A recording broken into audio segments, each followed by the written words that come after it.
This is मधु। तो आज की वीडियो में मैं शेयर करने वाली हूँ मेरा summer hair care hashtag my hair care routine, क्योंकि जो कि मैं समर में फॉलो करती हूँ और इसके अंदर जो भी इंग्रेडिएंट यूज होने वाले हैं वो घर पे मिल जाएंगे क्योंकि एक DIY है। एंड सेकंड थिंग कि ये DIY को यूज करके आपको मिलने वाले soft silky and double hair growth, क्योंकि हर किसी की मैन विमेन किसी भी एज ग्रुप से उनकी ख्वाहिश होती है। तो मेक श्योर वीडियो को पूरा लास्ट तक देखिएगा। एंड अगर आपको वीडियो अच्छा लगता है, आई नो आपको वीडियो अच्छा ही लगेगा, इन्फॉर्मेटिव भी लगेगा, इसलिए लाइक जरूर कर दीजिएगा। जो भी क्वेरीज है कमेंट सेक्शन में पूछ लीजिएगा एंड है इसको शेयर कर देना अपने फैमिली फ्रेंड्स के साथ, मे बी उनको नीड हो। Now let's move into the video. कि समर चल रहा है, बहुत ज्यादा वाला समर चल रहा है, मतलब इतनी हॉट वाली गर्मी है कि पूछो मत।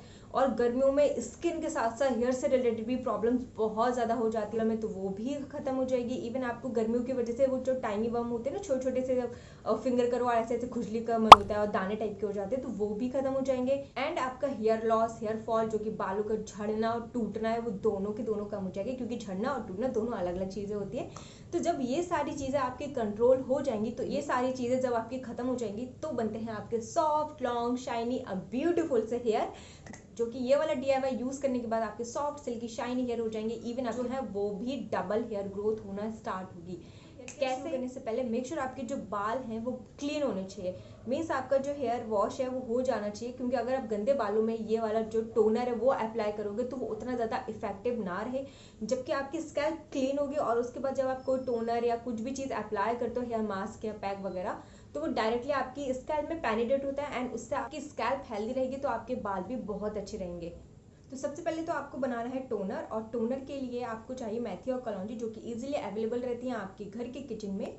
और आपको पता होगा कि जो मेथी और कलौंजी होती है वो एंटीऑक्सीडेंट पाया जाता है एंड साथ में ये डैंड्रफ को भी रिमूव करने में बहुत ज़्यादा हेल्प करती है, नेचुरल कंडीशनर के जैसे काम करते हैं। इवन इसका जब आप इसको अप्लाई करते हो अपनी स्कैल्प में, तो ये इसका जो ब्लड सर्कुलेशन है, मीन्स आपकी स्कैल्प का जो ब्लड सर्कुलेशन है उसको अच्छे से बढ़ा देती है। और जब आपका ब्लड सर्कुलेशन अच्छे से फ्लो होता है आपकी स्कैल्प में, तो आपकी हेयर ग्रोथ बॉटल में डाल के प्रमोट इसको होती है। आपको स्प्रे करना है। देन इसके बाद हल्का हल्का सा मसाज करनी है अपने स्कैल्प में और 20 मिनट के लिए इसको ऐसे ही छोड़ देना है।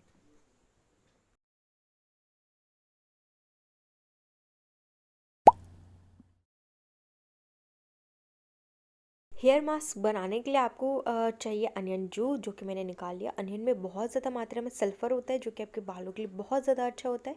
इवन इससे बाल्डनेस को भी कवर करता है, हेयर रीग्रोथ को भी प्रमोट करता है, नेचुरली शाइन करता है, कंडीशन करता है, बहुत सारे बेनिफिट होते हैं। देन इसके बाद मैंने लिया है यहाँ पे एलोवेरा जेल, जो कि बहुत ज़्यादा इंपॉर्टेंट है, आपके डैंड्रफ को हटाएगा, आपकी ईचीनेस को हटाएगा, गर्मियों में जो आपके छोटे छोटे से टाइनी बम हो जाते हैं उनको भी खुजली होने से बचाएगा। देन इसके बाद मैंने यूज़ किया है यहाँ पे विटामिन ई के कैप्सूल।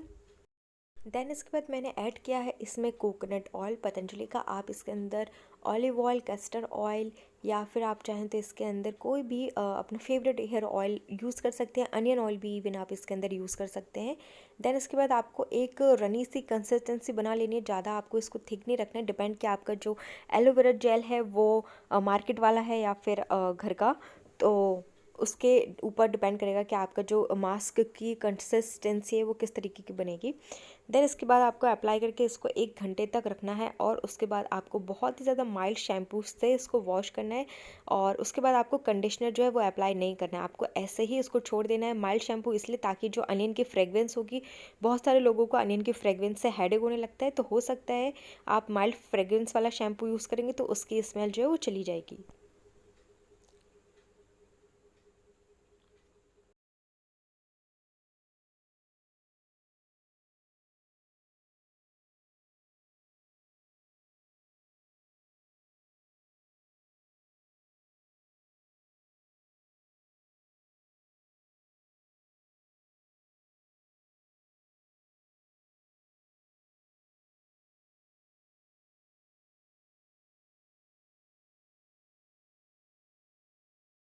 तो प्लीज़ अगर आप ये सारी चीज़ें कर रहे हैं तो please let me know in the comment section. और आपको ये चीज़ें ना 15 दिन में एटलीस्ट 2 बार तो ट्राई करना ही करना है। प्रॉपर जो चीज़ मैं तो बता आई रही हूँ वो होप कि आपको आपको ये ट्राई वीडियो ज़रूर अच्छा करनी लगा, है, और क्योंकि अगर अच्छा लगा जब है आप तो please let me know in the try comment करते हो सेक्शन। तो आपको नाउ टिल रिजल्ट द दिखता बाय, है, और टेक जब रिजल्ट केयर। दिखता है तो मुझे बहुत अच्छा लगता है जब आप ये सारी चीज़ें करते हैं एंड आपको जो अच्छा रिजल्ट मिलता है उससे मैं अप्रिशिएट होती हूँ।